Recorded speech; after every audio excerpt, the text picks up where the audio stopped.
very good morning, everybody. A hearty welcome to Boulder. Hope you enjoyed the winds, those of you that were here yesterday.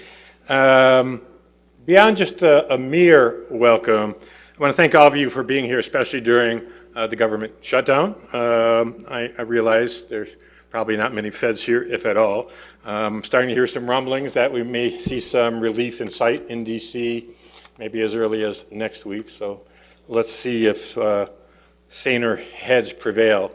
The topic of this summit is one of the few topics as head of this organization that scares the heck out of me. Be it access to our supercomputer, access to internal emails from climate scientists, to the prospect of data tampering. It really is front of mind for many of us. We know there are a lot of bad actors out there. And if you don't already have a working relationship with your FBI field office, I really encourage you to reach out to them as a useful ally. When I first got here in 2016, we did not even have a CIO. And I want to thank Greg Madden, our CIO over there, for really hardening our IT environment. As an example, when I first got here, I asked one of our IT leaders at the time if, and that individual is no longer here, if we did external penetration testing, and over the course of about a year or so, I got 3 different answers. Yes, no, and I don't know.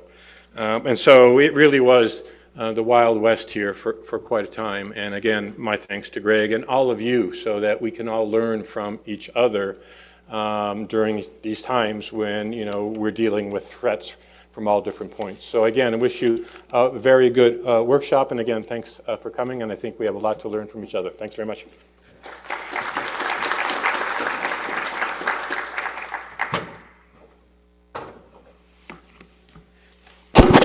Good morning, everyone. It's really a pleasure to welcome you to NCAR. I just learned this morning from my colleague Cliff Jacobs that it's actually welcome you back, that NCAR had a hand and UCAR had a hand in really convening this community many years ago. So again, it's a pleasure to welcome you back. And I'll talk about this, but that's something that we do here at UCAR and NCAR is essentially to convene the community. Historically convening the science community, but convening the cybersecurity community is important. We're really thrilled that you're here, and I'm going to talk a little bit more about NCAR and a little bit about of our history for those of you that are not familiar with us. We're the National Science Foundation's largest federally funded research and development center, or FFRDC. And we were founded back in 1960 when scientific leaders from across the country, 14 institutions across the country, came together to form this sort of national hub for advancing atmospheric science research. And the reason for that is very interesting. The motivation was really rooted back in World War II, right? And what had happened during the war is that weather forecasting really proved its value. And there's some interesting history there, especially with the D-Day invasion that you can look up and learn about how weather forecasting really played a role, made a difference there. By the 50s, there was really an effort to realize that value for civilian application, especially for the benefit of commerce. You know, we were a growing nation at the time. You know, commerce was burgeoning. And, you know, for life and property, as well as for just improving the quality of life. However, the challenge then, right? So we wanted to sort of scale up weather forecasting and applying it for civilian use. The challenge then was the nation really lacked the research infrastructure to make the advancements that were needed in atmospheric sciences. The universities, they didn't have that infrastructure.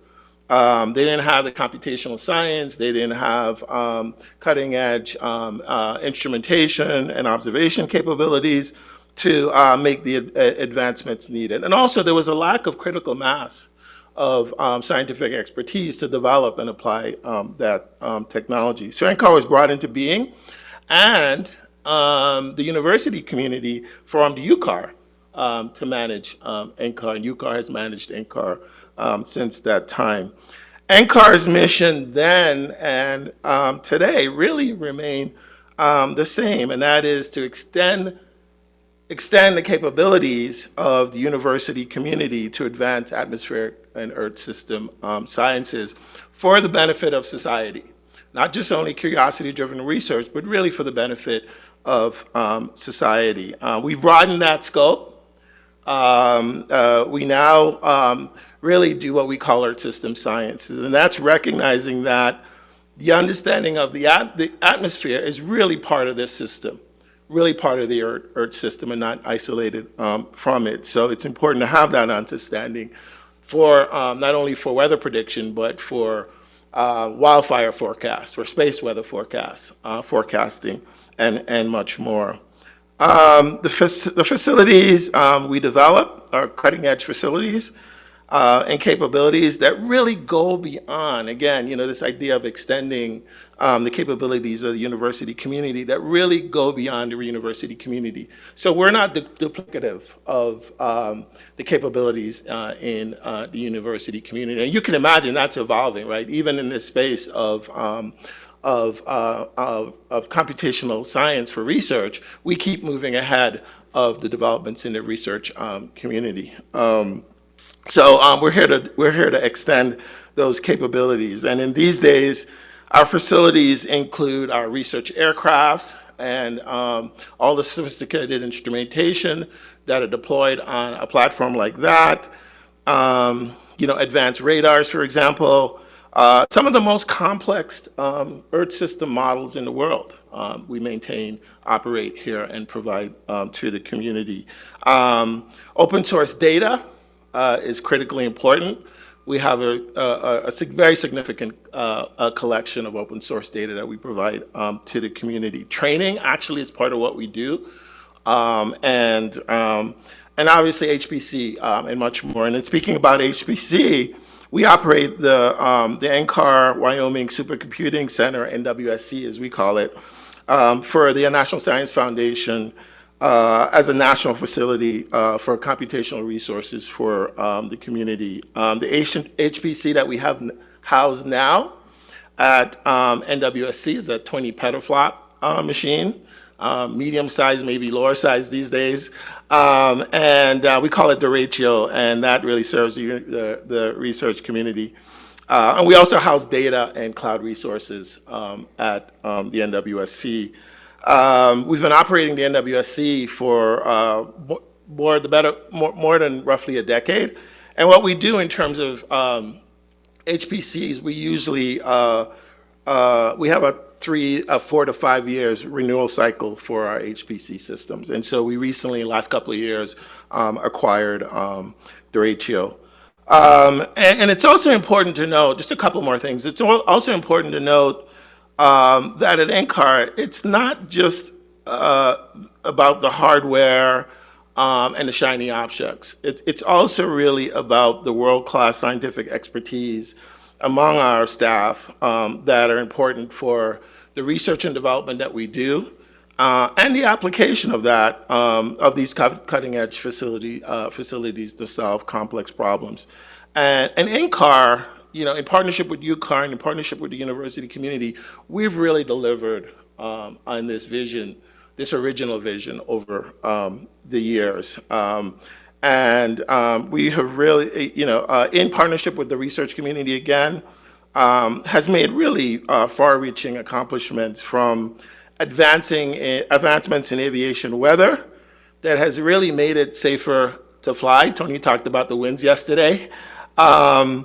Improvements in hydrological prediction that are important for agriculture, to protecting the electrical grid through improvements in space weather as well as terrestrial weather forecasting. And again, as I said in my opening remarks, another aspect of what we do is convening the community like we're doing here today. Just quickly turning to cybersecurity, we recognize it's really, this summit is really timely during Cybersecurity Awareness Month. So we really appreciate that. And NCAR, we recognize the value of cybersecurity. And now, as Tony in his remarks shared, have a strong cybersecurity program thanks to Tony's leadership, the board, and Greg, that has been in place now for 4 years. And we have a strong emphasis on research security and really meeting those requirements. So needless to say, we really appreciate the work that you all do, and really honored again for hosting this summit here. Before I wrap up, I just want to express my thanks to everyone who worked on organizing this meeting. Jim Marstella and Diane Simmer for organizing, and Trusted CI, National Science Foundation, and some of our own local folks here. I want to thank Lori Weaver, our Enterprise Multimedia Services, Tim Frederick, our former Officer of Information Security, and our CIO, whose name has been mentioned, Greg Madden, and of course, Jeff Henkels from Event Service. So again, thanks again. Thanks for your attention, and I wish you a very productive meeting. And check out the Mesa Lab tour. That's where my office is. The winds have died down, so it'll be a little bit calmer up there when you go up for the tour. Thanks again.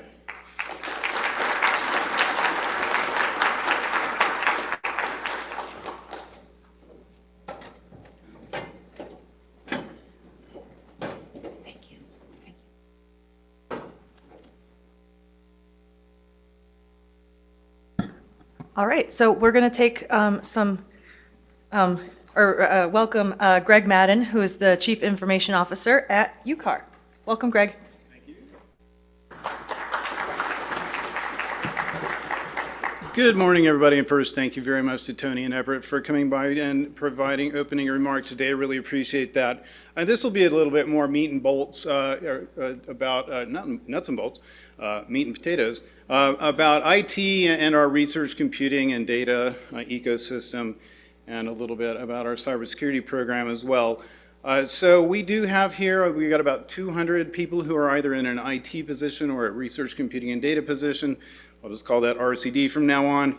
Maybe 200 people. That is spread across both centralized IT services, centralized RCD services, but also some distributed stuff. So we've got Enterprise IT, which is my group. We have an organization called Sizzle, which runs the NWSC, that's the NCAR Wyoming Supercomputing Center, and derecho, and we've got storage systems, data systems. GDEX is a new integrated data system, so they do great work in Sizzle. We also have distributed groups, one that is specific to NCAR, one that is specific to, or we got 3 specific to our UCP programs. UCP is the UCAR community programs. So we've got Comet, Cosmic, and Unidata, each have their own IT services. So it's a pretty complex organization, relatively small. It's only about a 1,400 person organization, but that's, it does the trick. So we in Enterprise IT, we just have all the things you would expect. So IT technical operations such as networking, data centers, building block technologies, DNS, DHCP, all the basic stuff. We also run the Front Range Gigapop, which is the research and education network for the Front Range. So that is most of the educational organizations in Colorado. There's a little bit in Wyoming, a little bit in New Mexico. So that's a niche that we have, which we're very happy to do. We do align, or at least we're very much getting there. We align all of our IT services to the NIST Cybersecurity Framework 2.0. So basically, if they call it out in CSF 2.0, we try to have that thing in enterprise IT. So that ranges all the way from sort of on the one side, physical network security, physical data center security, and that sort of thing, but then sort of all the way over to configuration management. And I find certainly that as you go from sort of left to right in that model, it becomes harder and harder to get that thing centralized. It's very challenging. It's easy to centralize physical network security, extremely challenging to centralize configuration management. So we're trying to get all that into one umbrella and so that we can have a little better handle around our cybersecurity. That is one of the challenges we're facing, is getting it all the way over there. Also in EIT, we have customer service, so help desk, multimedia. And also shout out to Kelvin and Jesse in the back, our AV guys, multimedia guys, for making this whole thing work today. So I give that shout out while we're here. Thank you very much, gentlemen. Our multimedia team is absolutely fantastic. We do, I don't even know, a ton of these events every year, and we get nothing but great feedback. So I shouldn't say that without knocking on wood, so I will knock on wood. So also in EIT, we have all of our business systems, so that kind of stuff, and then the obvious IT sort of governance, relationships, portfolio management, all that kind of stuff. I will also follow up what Everett said about on the HPC side of things. So Sizzle, we have Cheyenne, the NWSC, the big data center. That is a massive facility, well worth a trip to Cheyenne and taking a tour of that facility in and of itself. It is a gigantic data center. It has killer facilities inside of it, or technical stuff. So it's fun to see it. It's fun to see how the systems work. It's incredibly well designed and fascinating to look at. And as Everett mentioned, it is a national scale resource offered to the Earth System Sciences community. You can't just sort of hop on there. You do need to have funding from NSF, apply for an allocation, get allocated up there, and then you can go ahead and do your modeling. So I mentioned that already, and let's see what we get here. Sorry about that. There we go. Now, on our cybersecurity, if I can get to this slide. Come on, buddy. There we go. Around cybersecurity. So we don't have a formal CISO here, so I'm sort of accountable as the CIO. I'm formally accountable for all of our cybersecurity in the absence of a CISO. As Everett mentioned, our OIS manager retired earlier this month. And so we are currently hiring a senior lead for cybersecurity policy and compliance. If you know anyone, I feel like this is a really good room to mention this. If you know anyone, we are looking for qualified applicants, absolutely. And I will say that's a little bit of a strange title, but it's kind of like an associate CISO role, but we don't have a CISO, so you can't be an associate CISO. So that's really what we're looking at, is sort of an associate CISO role for policy and compliance. That has only been posted for, I think, 3 days, so we are very early days there, but I'm very serious. If you know qualified applicants, we'd love to hear from them. Again, I mentioned that we model, or we deliver our IT services around the NIST cybersecurity framework, so I feel like that is, I think that's going to serve us well in the long run. It's a little bit experimental, but I think it really will serve us well. And we do have a very strong collaboration between our cybersecurity folks, our research security folks, and our contracts folks. So I think that that is something that all of you should be looking at really hard. When contracts come in, it's not good if they just sort of get pitched over to the PI and told, be compliant. That is really not enough to do the trick. So you need your contracts people to make sure that they are not just pitching it to the PI and saying your contract is signed, they're also informing your cybersecurity folks, informing your research security folks, and so everybody can get together and make sure that whatever terms are in that contract, they're being addressed up front from the ground up as you get started. You're not trying to sort of retrofit cybersecurity or research security once a project is already underway, when it's much harder to do that. So we are very happy with our relationship between those three groups, and do recommend that everybody try to do that. So we try really hard to hit all our legal, regulatory, and contractual marks across that whole suite of topics. We do pretty well. We survive our audits, so that's always good. But you can always get better at everything you're doing, and particularly in this whole complicated space. We're all in a position where we can get better together. We are very fortunate that most of our work is basic research, and so most of our work doesn't have really tight, strict security requirements.